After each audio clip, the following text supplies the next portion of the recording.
మనతో మాట్లాడడానికి వైఎస్ఆర్ కాంగ్రెస్ పార్టీ రాష్ట్ర అధికార ప్రతినిధి పోతిన మహేష్ ఫోన్ లైన్లో ఉన్నారు. నమస్తే మహేష్ గారు. చూస్తున్నాం పోసాని కృష్ణమురళిని అరెస్ట్ చేసి తీసుకెళ్తున్న విజువల్స్ మనకి క్లియర్ కట్గా కనిపిస్తున్నాయి. ఆయన నాకు ఆరోగ్యం బాగలేదు, నోటీసులు సర్వ్ చేయండి, నేను హాస్పిటల్కి వెళ్ళి వస్తానని రిక్వెస్ట్ చేశారు.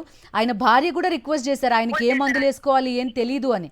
అయినప్పటికీ కూడా వినకుండా ఆయన అరెస్ట్ చేసినట్టుగా కూడా తెలుస్తోంది. ఈరోజు రాష్ట్రంలో చూస్తే కూటమి అధికారంలోకి వచ్చిన తర్వాత రాష్ట్ర అభివృద్ధి సంక్షేమం మీద దృష్టి సారించకుండా కేవలం ప్రతీకారంతో పగతో రెడ్ బుక్ రాజ్యాంగాన్ని అమలు చేయాలని ఒకే ఒక్క ప్రధానమైనటువంటి ధ్యేయంతోనే ఈ రోజున కూటమి ప్రభుత్వం పనిచేస్తున్నట్టు మనకైతే చాలా స్పష్టంగా అర్థమవుతుంది.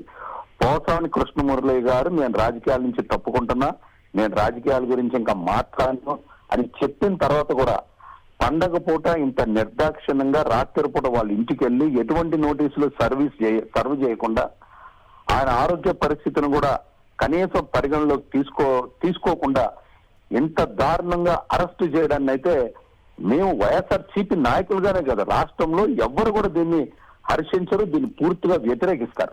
మహేష్ గారు ఆ టైంలో అప్పటి రాజకీయాల నేపథ్యంలో పోసాని కృష్ణమురళి ప్రెస్ మీట్లు పెట్టారు. అవతల సైడ్ వాళ్ళు కూడా టీడీపీ వాళ్ళు కానీ జనసేన వాళ్ళు కానీ వాళ్ళు ప్రెస్ మీట్లు పెట్టారు. వాళ్ళు కూడా విపరీతమైన కామెంట్స్ చేశారు. పచ్చి బూతులు కూడా మాట్లాడిన సందర్భాలు, మాట్లాడకూడని మాటలు మాట్లాడిన సందర్భాలు ఉన్నాయి. వాటన్నింటినీ వదిలేశారు. పోసాని మీద మాత్రం కేసు పెట్టి అరెస్ట్ చేస్తున్న పరిస్థితి. పోసాని మాత్రమే కాదు, ఆయన ఎక్సెప్షనల్గా ఎందుకు చూడాల్సి వస్తుందంటే ఆయన ఒక వైఎస్ఆర్ కాంగ్రెస్ పార్టీ నాయకుడిగా కాకుండా ఒక అబ్జర్వర్గా, ఒక అనలిస్ట్గానే ఎక్కువ సందర్భాల్లో మాట్లాడారు. పాలసీ విషయాలు, ఇండస్ట్రీకి సంబంధించిన వ్యక్తిగా మాట్లాడిన పరిస్థితి. సో ఆయన మీద ఇప్పుడు ఏకంగా 111 BNS ఒక ఆర్గనైజ్డ్ క్రైమ్ అనే సెక్షన్ పైన కేసు పెట్టిన పరిస్థితి. అంటే పోసాని కృష్ణమురళి గారు మాట్లాడే మాటలు జనంలోకి విపరీతంగా వెళ్తున్నాయని, ఆయన అనలిస్ట్ గా చాలా బాగా అన్ని విషయాల్ని స్పష్టంగా చెప్పగలుగుతున్నారని, అలాగే ఆయనకి విపరీతమైనటువంటి వ్యూస్ వస్తున్నాయనేటువంటి అంశంలో కానీ, అలాగే సినిమా రంగం నుంచి వచ్చారని కానీ, అదేవిధంగా ఆయన ఒక కమ్మ సామాజిక వర్గానికి చెందిన వ్యక్తిగా కూడా ఆయన్ని తీసుకొని ఈ రోజున కక్ష సాధింపు చర్యలకి దిగుతున్నారనే మాట అయితే మనకి చాలా స్పష్టంగా అర్థమవుతుంది. గత ప్రభుత్వంలో తెలుగుదేశం పార్టీ నుంచి కానీ, అలాగే జనసేన పార్టీ నుంచి కానీ, ఇతర పార్టీ నుంచి కూడా చాలా మంది మరి విపరీతమైనటువంటి భాష మాట్లాడిన సందర్భాలు కూడా విన్నాం.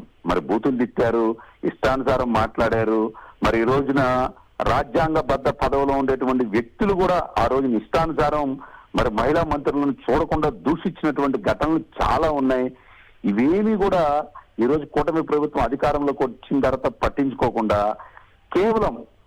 కేవలం ఏంటంటే కక్ష సాధింపు చర్యలుగా ఉండాలి, రాష్ట్రంలో ప్రజాస్వామ్యం ఉండకూడదు, నియంతృత్వ పోకడలోనే ఉండాలి. గతంలో మనల్ని ఎవరన్నా విమర్శిస్తే ఇంకా వాళ్ళని పట్టుకొని ఏదో రకంగా వేధించాలనేటువంటి ధోరణి ఇందులో కనబడుతుంది. నిన్న కూడా చూసాం అసెంబ్లీలో ఎక్కడ కూడా, అలాగే మండలిలో కూడా ఎక్కడ కూడా సమాధానం చెప్పలేకపోయినటువంటి ఘటన మనం చాలా స్పష్టంగా చూసాం. నారా లోకేష్ గారు కూడా సమాధానం చెప్పలేకపోయారు. మరి అవన్నీ కూడా ప్రజలు పూర్తిగా వాచ్ చేస్తూ ఉన్నారు. ఈ రోజున ఒక సంక్షేమ పథకం అమలు చేయలేనటువంటి పరిస్థితిలో ఉండేటువంటి ఈ ప్రభుత్వం ప్రజల దృష్టి మరల్చడానికి ఇటువంటి అక్రమ అరెస్టులు చేస్తూ ఉన్నారు. మన వల్లభనేని వంశీ గారిని చూసాం. అది ఎంత దారుణమైనటువంటి అంశం. అక్కడ ఎక్కడ కిడ్నాప్ జరగకపోయినా, ఎక్కడ అతను వచ్చి కోర్టులో జడ్జి గారి ముందు స్టేట్మెంట్ ఇచ్చిన తర్వాత కూడా కేసుని మరి తారుమారు చేసి అక్రమ అరెస్టు చేసినటువంటి ఘటన ఈ రోజున పోసాని కృష్ణమురళి గారిది అంతకన్నా దారుణం. ఇంట్లో ఉండేటువంటి వ్యక్తి ఆరోగ్యం బాగోలేదని చెప్తా ఉన్నారు. అలాగే వారి సతీమణి కూడా వారిస్తా ఉన్నారు, నోటీసులు ఇవ్వమని చెప్తా ఉన్నారు, మెడికల్ ఇది తీసుకున్న తర్వాత మేము వస్తామని చెప్తున్నారు. అవేం పరిగణలోకి తీసుకుండా ఇంత దారుణంగా అరెస్ట్ చేశారంటే ఈ ప్రభుత్వం పాలనకి పనికిరాదు, ప్రజల అభివృద్ధి గురించి సంక్షేమం గురించి దృష్టి సారించట్లేదు అనేది చాలా స్పష్టంగా అర్థమవుతుంది.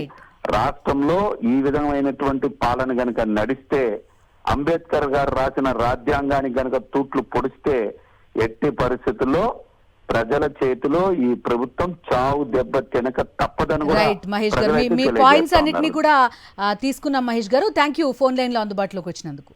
Thank you.